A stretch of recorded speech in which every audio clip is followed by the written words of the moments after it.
So there could be three things killing your birds, your broilers, your poultry, which you may not even know. You can come to your poultry house in the morning and see some of your birds dead, and you'll be asking yourself, these birds did not show you any sign of illness. They were not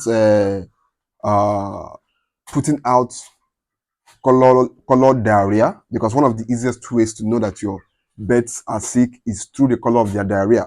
If your broilers are putting out yellow brownish diarrhea, that could mean that they are having coccidiosis.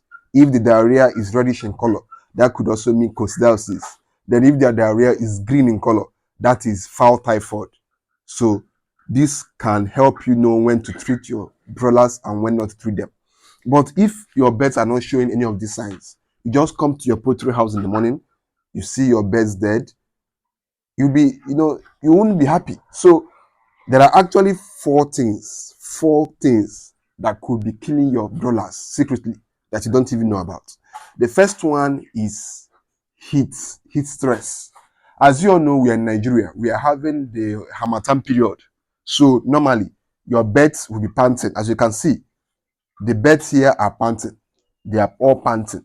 Now, how can we solve this? Or how do I control the heat stress on this farm? The very first thing I do is, by the time it's 10 a.m. in the morning, once the sun comes out, I take away all their feed. If you can see, there is no feed here. There is no food that they are eating here. I've taken out all their feed, because if you allow them to eat with this heat that is, in the air this period, it will basically make their body to become hotter, because it requires energy to digest feed. So as their body is struggling to digest the feed, so is their heat stress. So is their heat stress becoming more, and your birds can drop dead ASAP immediately because of that heat stress going on in their body. So if you allow them to be eating even in this weather, it will only make them to have more heat, and that could lead to their deaths. Now, the other way we control this is we try as much as possible to be getting ice block to be added in their water, and we also try to change their water regularly. This is the second water they are drinking today. This is about 2 p.m. on the farm, and this is their second water, because the more the water stays on the floor here, the hotter it becomes. So we try as much as possible to change their water at least 3 times daily, so as to make sure that their water is always cold, cool, and of course has a low temperature. So this is the two ways we control the heat stress. Now you can also install fans on your poultry pen. If you can get access to solar fans, that will be a good option, because there's no need putting on generator just to have your fans running. That will add up your cost of production. But if you can get solar fans, that will be a good one. Now the next thing that will kill your poultry bed secretly without you even knowing is snakes. Snakes. This one is very, very important. Snakes can come to your farm in the night, find a way to crawl into your poultry pen and kill some of your birds and go. You won't even know. In the morning you come, you open your poultry, you see some dead birds. So you must fumigate your farm against snakes. Every month on this farm, because we don't just have broilers here, we also have pigs. So pigs can fight their way off from snake, but broilers, they can't fight snakes. Most likely they will succumb to the attacks of the snakes. So every month on this farm, we fumigate our farm by spraying anti-snake chemicals on the farm. In fact, this week we sprayed anti-snake chemicals on the farm, so as to make sure that no snake is coming. No snake, especially if you have bush around you. If you have bushy places around you, you must spray these anti-snake chemicals to chase away all the snakes. And then you put bitter kola around your poultry pen. That will also help.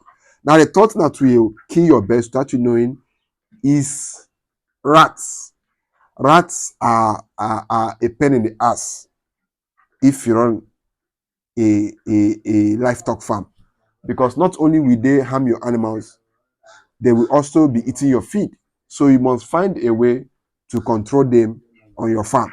So what do? We get these rat poisons. We mix them with crayfish or with the poultry feed which they like. Then we place it in strategic places around the farm. The rat will eat and of course die off. So this is the third one. Now the last one is ants.